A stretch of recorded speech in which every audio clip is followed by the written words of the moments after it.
ચારેક દિવસ પહેલાં મેં લોકરક્ષકનો અભ્યાસક્રમ અને એની તૈયારી કેવી રીતે કરવી એ અંગે વિડીયો બનાવેલો.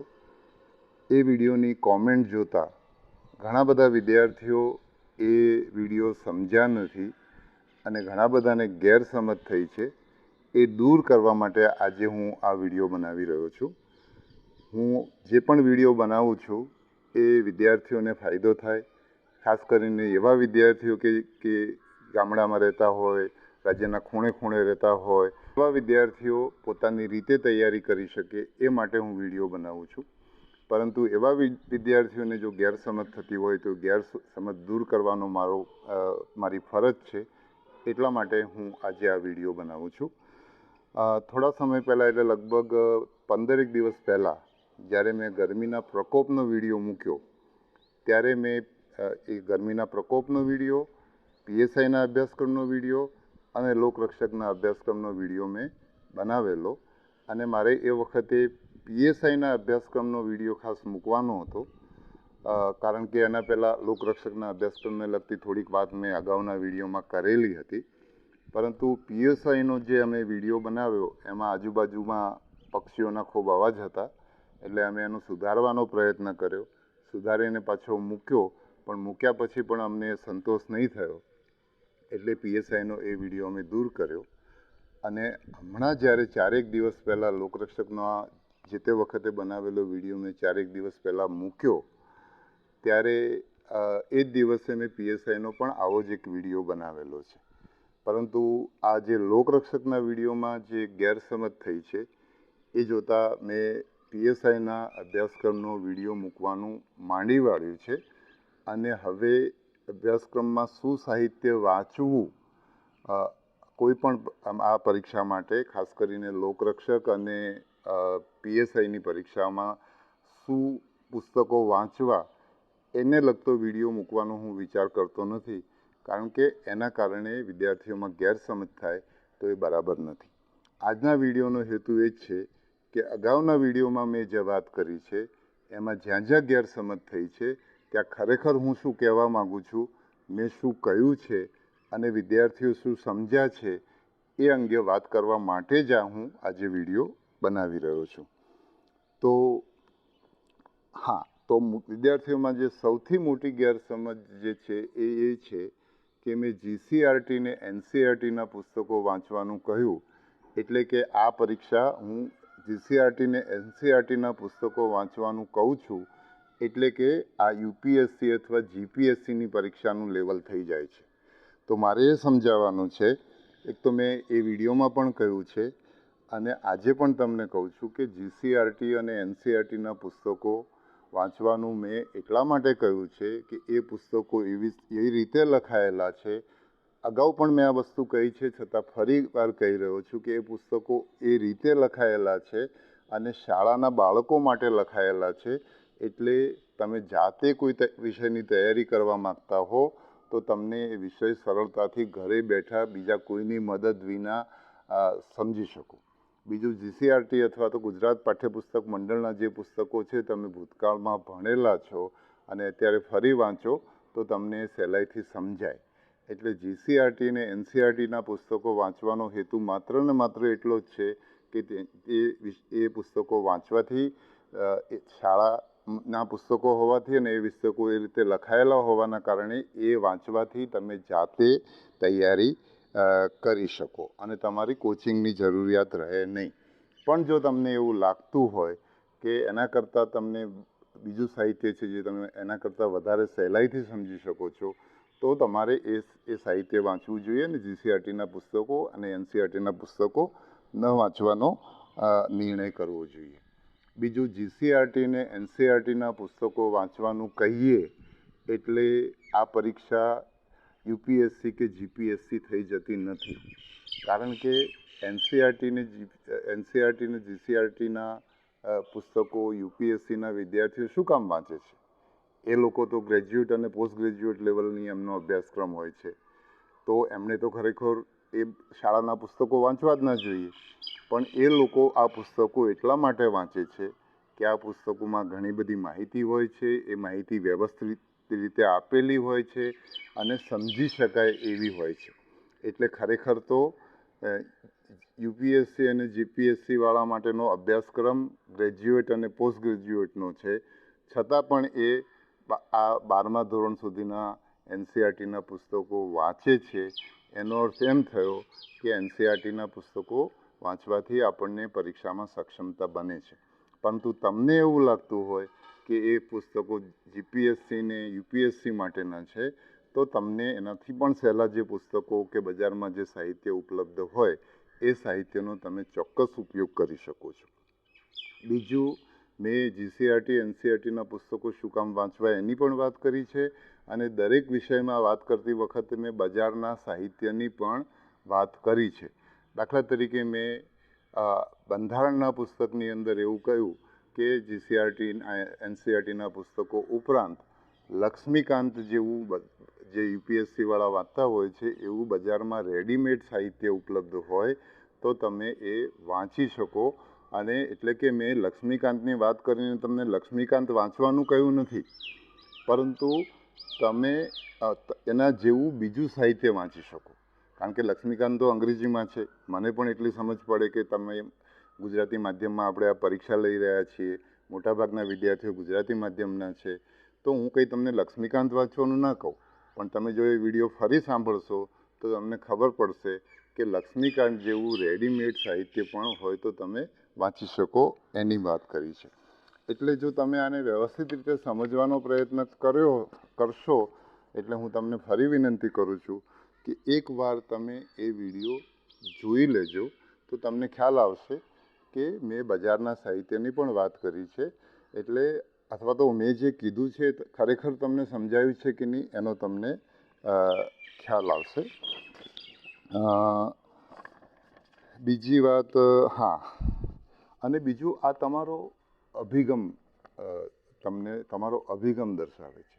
ધારો કે જીસીઈઆરટી અને એનસીઈઆરટીના પુસ્તકો વાંચવા શું કામ વાંચવા એની પણ મેં વાત કરી, આજે ફરી સ્પષ્ટતા કરી, અને છતાંય તમને એવું લાગે કે જીપીએસસીની યુપીએસસીની વાત કરું એટલે આ પરીક્ષા છે, સોરી, એનસીઈઆરટી અને જીસીઈઆરટીના કે ગુજરાત રાજ્યના પાઠ્યપુસ્તકોની વાત કરું એટલે આ પરીક્ષા જીપીએસસીની યુપીએસસીની થઈ જાય છે. તો એ તમારો અભિગમ છે. આ રીતના અભિગમ તમને પરીક્ષામાં ઉપયોગી નહીં થાય. તમને જે કંઈ કહેવામાં આવે છે તમારે ખુલ્લા મને સાંભળવાનું, અને એ વિડીયોમાં પણ મેં તમને કહ્યું છે કે આ હું જે કહું છું એને તમારે માની નથી લેવાનું, તમારે તમારી રીતે નિર્ણય કરવાનો છે. અને હું બજારનું બધું સાહિત્ય મને ખબર પણ નથી. દાખલા તરીકે મેં લક્ષ્મીકાંતની ચોપડીનું ઉદાહરણ શું કામ આપ્યું? કારણ કે ગુજરાતમાં બંધારણમાં રેડીમેડ શું સાહિત્ય છે એની મને ખબર નથી. મેં તમને દાખલો આપ્યો કે જેમ યુપીએસસીવાળા લક્ષ્મીકાંત વાંચે છે એમ તમે અહીંયા પણ રેડીમેડ સાહિત્ય વાંચી શકો. એટલે જો તમે વ્યવસ્થિત સમજવાનો પ્રયત્ન કરશો તો તમને ગેરસમજ નહીં થાય. અને હવે જે અભ્યાસક્રમના સંદર્ભમાં હું વાત કરું તો જે મેં વાત કરી છે એની વાત કરું, બરાબર છે. દાખલા તરીકે રિઝનિંગ, ક્વોન્ટિટેટિવ એપ્ટિટ્યૂડ છે, એમાં મેં તમને કોઈ પુસ્તક સૂચવ્યું નથી, પણ મને વધારે વિચાર કરતાં એવું લાગે છે કે એમાં તમને ગુજરાત રાજ્યના પાઠ્યપુસ્તક જે છે એમાં જે ગણિત છે એ તમને એમાં ઉપયોગી થઈ શકે. પરંતુ હવે હું તમને સૂચવવા નથી માગતો, કારણ કે તમને સૂચવીએ તો તમને કંઈક જુદું લાગે અને એના કારણે તમને નુકસાન થાય, તો એ તો મારો હેતુ નથી. એટલે હું એના વિશે પણ તમને કોઈ પુસ્તક સૂચવતો નથી. અને જે બંધારણની વાત કરીએ તો બંધારણમાં મેં તમને જીસીઈઆરટી એનસીઈઆરટીના પુસ્તકો કીધા. મેં એમાં એવું કીધું હતું કે તમને સમજવા સહેલા પડશે. અને એ ઉપરાંત જો તમે લક્ષ્મીકાંત પ્રકારનું જે રેડીમેડ મટીરિયલ છે તમારે તમે વાંચી શકો એની મેં વાત કરી હતી. પછી વિજ્ઞાન અને ટેકનોલોજીની અંદર મેં તમને 6 થી 10 ધોરણના એનસીઈઆરટીના પુસ્તકો જે ગુજરાતીમાં મળે છે એ મેં તમને વાંચવાની કીધી હતી. એટલે એ તમને, અને મેં તમને એમાં એમ પણ કહ્યું હતું કે એમાં ફોટા ને એ બધું છે જેથી તમે સહેલાઈથી સમજી શકશો. એટલે અને એમાં 6 થી 10 ધોરણના પુસ્તકો કીધા છે. ઇવન એમાં મેં 11-12ના પુસ્તકો પણ તમને કીધા નથી. અને 6 થી 10ના જે એનસીઈઆરટીના પુસ્તકો છે એ ગુજરાતી માધ્યમમાં ઉપલબ્ધ છે, અને અત્યારે બાળકો એ પુસ્તકો ભણી રહ્યા છે. એટલે અને બીજું તમે જીસીઆરટી ને એનસીઆરટી ના પુસ્તકો જ્યારે હું વાંચવાનું કહું ને એમાં તમારાથી કેટલાક લોકો જો વાંચવાનો પ્રયત્ન પણ કરે તો એમને મારું સજેશન મેં અગાઉના વિડીયોમાં કદાચ કીધું છે અથવા તો મેં પીએસઆઈના વિડીયોમાં કીધું હોય જે મેં વિડીયો અપલોડ નથી કર્યો એટલે કદાચ એ વાત તમારા સુધી ના પહોંચી હોય તો તમારે જો ખરેખર તમને એવું લાગતું હોય કે જીસીઆરટી અને એનસીઆરટીના પુસ્તકો વાંચવા જેવા લાગે છે અને એ વાંચવા જેવા છે કે નહીં એનો નિર્ણય તમારે કરવાનો છે. પણ જો તમે એ નિર્ણય કરો તો પહેલાં તમે જીસીઆરટીના પુસ્તક વાંચીને શરૂઆત કરજો. એટલે કે ગુજરાત બોર્ડના પુસ્તકો વાંચીને તૈયારી શરૂઆત કરજો જેથી કરીને તમને એના જે શબ્દો છે એ સમજાશે તો પછી તમે હિન્દીમાં એનસીઆરટી વાંચવાનું તમારા માટે સહેલું પડશે. બીજું મેં કદાચ આ વિડીયોમાં કે પીએસઆઈના વિડીયોમાં એવું કીધું છે જે પીએસઆઈનો વિડીયો અપલોડ નથી થયો તો શરૂઆતમાં તમે ગુજરાત બોર્ડના પુસ્તકો વાંચ્યા પછી એનસીઆરટી શરૂ કરશો તો તમને શબ્દો સમજવા સહેલા પડે. ધારો કે બંધારણ માટે સંવિધાન શબ્દ છે એવું તમને ધીરે સમજવા માંડો તમે. બીજું હિન્દીમાં તમે જ્યારે શરૂઆતમાં વાંચશો તો 2-3 દિવસ તમને મુશ્કેલી પડશે પણ તમને પછી એ સમજાવવાનું સહેલું પડશે. અમે લોકો પણ પહેલાં ઇંગ્લિશમાં વાંચતા હતા પછી અમને દિલ્હીમાંથી હિન્દીમાં પુસ્તકો મળી ગયા તો અમે બધા હિન્દીના ખૂબ બધા પુસ્તકો લઈ આવ્યા. બલકે અમારી પાસે બસ ભાડું ના રહ્યું એટલા પુસ્તકો અમે હિન્દીમાં ખરીદ્યા અને પછી મેં હિન્દીમાં મારું 3જા એટેમ્પ વખતે ઇન્ટરવ્યૂ આપવા ગયો ત્યારે મેં ખરીદ્યા અને બધા હિન્દી પુસ્તકો એટલા ઉપયોગી થયા જેના કારણે હું 4થા એટેમ્પમાં 3જા એટેમ્પમાં મારી 380ની રેન્ક હતી એ 4થા એટેમ્પમાં 92ની રેન્ક થઈ ગઈ. એટલે એક આ હિન્દીનું જે શરૂઆતમાં જે અમને પણ એવું લાગતું હતું કે હિન્દી આપણને ના સમજાય એટલે જો તમને એનસીઆરટીના પુસ્તકો વાંચવા હોય તો તમે વાંચવાનું શરૂ કરશો તો શરૂઆતમાં તમને મુશ્કેલી પડશે પણ વાંચવા કે નહીં એ તમારે નક્કી કરવાનું છે. તો આપણે બંધારણની વાત કરી પછી વિજ્ઞાનની વાત કરી અને આપણે એ જ વાત કરી રહ્યા છીએ. નવું હું તમને નથી કહી રહ્યો. ગયા વિડીયોની સ્પષ્ટતા જ છે આ બરાબર. તો હિસ્ટ્રીમાં મેં તમને એનસીઆરટીના પુસ્તકો વાંચવાના કયા હતા અને એનું મેં કારણ કહ્યું હતું કે એમાં ક્રમમાં ઇતિહાસ આપેલો છે. એટલે કે કારણ એ જ છે કે તમને જાતે સમજીને ઇતિહાસ કરશો તો તમને યાદ રાખવો સહેલો પડશે. એટલા માટે મેં તમને એનસીઆરટીના પુસ્તકો અને જીસીઆરટીના પુસ્તકો સૂચવ્યા હતા. ઇતિહાસમાં પણ કેટલાક પુસ્તકો ગુજરાતીમાં એનસીઆરટીમાં ઉપલબ્ધ થયા છે એટલે ત્યાં મેં તમને અને સાથે સાથે મેં તમને એવું પણ કીધું હતું કે અમે 1975ની એક ગુજરાતી પુસ્તક હતું એ પણ અમે વાંચતા હતા. બીજું તમારે જો એનસીઆરટીના પુસ્તકોની ઉપલબ્ધતાની વાત હોય તો એ હવે તો ગુજરાતના સુખી ઘરના ઘણા બધા લોકો સીબીએસઈ બોર્ડમાં ભણે છે એટલે શહેરોની અંદર પુસ્તકો મળતા હોય પણ એ અંગ્રેજી માધ્યમમાં મળતા હોય એવું બની શકે. પણ ગુજરાત અગાઉ પણ મેં કોઈકને કોઈક વિડીયોમાં કહેલું છે એકથી વધારે વાર કે ગુજરાત વિદ્યાપીઠની પાસે નવજીવન પ્રેસ છે એના મકાનની અંદર એનસીઆરટીનું એક દુકાન છે. હિન્દી પુસ્તકો મળે છે જે એનસીઆરટીનો પોતાનો સ્ટોર છે એટલે એ પણ તમારી ધ્યાન માટે હું ફરીવાર કહી રહ્યો છું. પછી સાંસ્કૃતિક વારસોની અંદર મેં તમને કહ્યું હતું કે તમે જે ઇતિહાસમાં એનસીઆરટીના પુસ્તકો વાંચ્યા હશે તો એ તમને સાંસ્કૃતિક વારસામાં ઉપયોગી થશે. સાથે સાથે મેં અત્યારે ગુજરાતની જે ડીવાયએસઓ કે એસીએફ કે જીપીએસસી ક્લાસ 1-2 કે જે લેખિત પરીક્ષાઓ થાય છે એમાં ઘણા બધા વિદ્યાર્થીઓએ નોટ્સ બનાવેલી છે. એ રેડીમેડ નોટ અથવા બજારમાં મળેલું રેડીમેડ સાહિત્ય તમે વાંચી શકો. પછી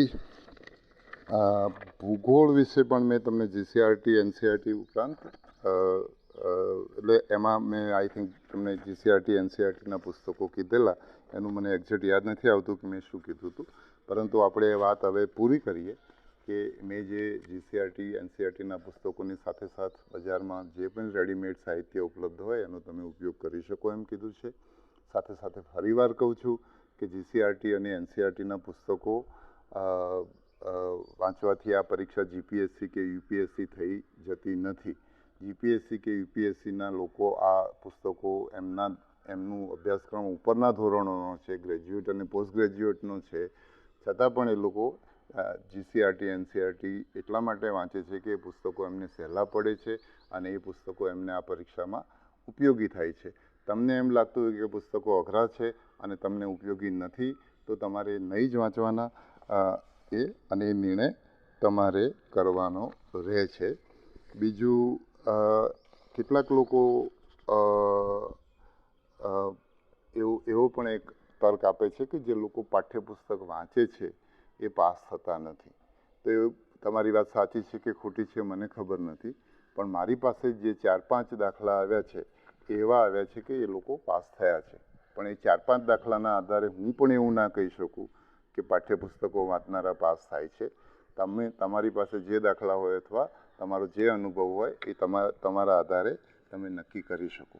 પણ મને જે 4-5 દાખલા મારી સમક્ષ આવ્યા છે એ હું તમારી સમક્ષ મૂકું છું. મને એક દિવસ હું જતો હતો ને રસ્તામાં 2 પોલીસ કોન્સ્ટેબલ મળી ગયા અને બંને SRPમાં કામ કરતા હતા અને ગયા લોકરક્ષકની પરીક્ષામાં પાસ થયા હતા. એક પાટણ બાજુના હતા, એક જુનાગઢ કે સોમનાથ બાજુના હતા. અને તો એ બંને પાઠ્યપુસ્તકો વાંચેલા અને ગામડામાં રહીને તૈયારી કરેલી. મને હું મહેસાણા ગયો હતો, ત્યાં મને એક ભાઈ મળી ગયા. એમના ખેતરના શેઢે બીજાનું જે ખેતર હશે એ ભાઈ એમને મળ્યો હતો, વિદ્યાર્થી જે તલાટી અને જુનિયર ક્લાર્ક બંનેની પરીક્ષામાં પાસ થઈ ગયો હતો. અને એણે એમને એવું કીધું હતું, એ વિદ્યાર્થીને એવું નથી મળ્યો, પણ એણે પેલા ભાઈને એવું કીધું હતું કે હું બધા પાઠ્યપુસ્તકો વાંચ્યું ને એના આધારે બંને પરીક્ષાની અંદર પાસ થઈ ગયો છે. મારી પાસે એક કંડક્ટર ઉમેદવાર આવ્યા હતા જે પહેલાં કંડક્ટરમાં નોકરી કરતા હતા અને હવે તલાટીમાં પાસ થઈ ગયા. તો એમણે પણ આ GCRT NCERTના પુસ્તકો વાંચ્યા અને એમણે એમ કીધું કે એ પુસ્તકો વાંચીએ તો ખૂબ મજા આવે. અમારો પોતાનો પણ અનુભવ એ છે. અમે જ્યારે UPSCની પરીક્ષા આપવાની તૈયારીની શરૂઆત કરી ત્યારે અમને એમ થતું હતું કે આપણે ગુજરાતના વિદ્યાર્થીઓનું જનરલ નોલેજ તો બહુ ખરાબ છે અને અત્યારે તો ખૂબ બધું ગુજરાતમાં પણ પરીક્ષાનો માહોલ છે. એ વખતે તો પરીક્ષાઓ ભાગ્યે જ આપતા હતા, બરાબર છે. એટલે અમને બધાને એમ હતું કે ગુજરાતી વિદ્યાર્થી તો UPSCની પરીક્ષા જ ના આપી શકે અને કારણ કે આપણું જનરલ નોલેજ બહુ ખરાબ છે. અને અમે જ્યારે NCERTના પુસ્તકો વાંચવાના શરૂ કર્યા અને વાંચવાની જેટલી મજા આવે કે આપણે આ પુસ્તકો શું કામ નહોતા વાંચ્યા, પણ આ અમારો અનુભવ છે. તમારો અનુભવ જુદો હોઈ શકે અને તમે આ પુસ્તકો ન વાંચવાનો નિર્ણય કરવા માટે સ્વતંત્ર છો, એટલે એ તમે કરી શકો. અને છેલ્લો એક અનુભવ, તલાટીમાં પાસ થયેલા 2 વિદ્યાર્થીઓ મારી પાસે આવ્યા હતા. એ બનાસકાંઠા બાજુના હતા અને એ લોકો પણ એ જ કહેતા હતા કે એમને આ પરીક્ષા પાસ થઈ કારણ કે એ લોકોએ પાઠ્યપુસ્તકો વાંચ્યા, પણ એમની સાથે ભણનારા મિત્રોને કે અમે કહીએ છીએ પણ એ લોકો વાંચતા નથી. તો કેટલાકનું એવું પણ કારણ હોઈ શકે કે તમે જાતે મહેનત કરવા ન માગતા હો. આવું કારણ હોઈ શકે એમ કહું છું, આવું છે એવું નથી કહેતો, પણ તમને જાતે મહેનત કરવાને બદલે તમે કોચિંગ પર આધારિત રહેવા માગતા હો અને એ તમે નિર્ણય કરી શકો કે કોચિંગથી પાસ થવાતું હોય તો તમે કોચિંગની તૈયારી કરી શકો. આ તમારા અત્યાર સુધીનો જે કંઈ અનુભવ છે એના આધારે તમે નિર્ણય કરી શકો. એટલે ફરીવાર કહું, NCERTના પુસ્તકો વાંચવા માટે મેં શું કામ કીધું હતું, GCRTના પુસ્તકો વાંચવા માટે શું કામ કીધું હતું, એ હું તમને શું કામ કીધું હતું મેં એ વિડીયોમાં સમજાવ્યું હતું.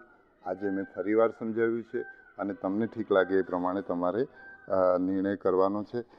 મારે જે સ્પષ્ટતા કરવાની હતી એ સ્પષ્ટતા મેં કરી દીધી છે અને અહીંયા આ વિડીયો આપણો પૂરો કરીએ છીએ. અને આમાં પણ તમને કોઈ અસ્પષ્ટતા થાય તો હું સ્પષ્ટતા કરવા માટે તૈયાર છું, કારણ કે મારો હેતુ એક ગામડાનો કોચિંગનો કોઈ ખર્ચો ના કરી શકે અને શહેરમાં ના જઈ શકે અને ત્યાં બેસીને પણ તૈયારી કરી શકે. જુદી જુદી જ્ઞાતિના, જુદા સમાજના, જુદા વર્ગના, જુદા વિસ્તારના લોકો જાતે તૈયારી કરીને આ પરીક્ષા આપી શકે એના માટે માર્ગદર્શન આપવાનું છે અને એ હેતુથી આજે અને ભૂતકાળના વિડીયો મેં બનાવેલા છે. તો સૌને ખૂબ ખૂબ આભાર અને ખૂબ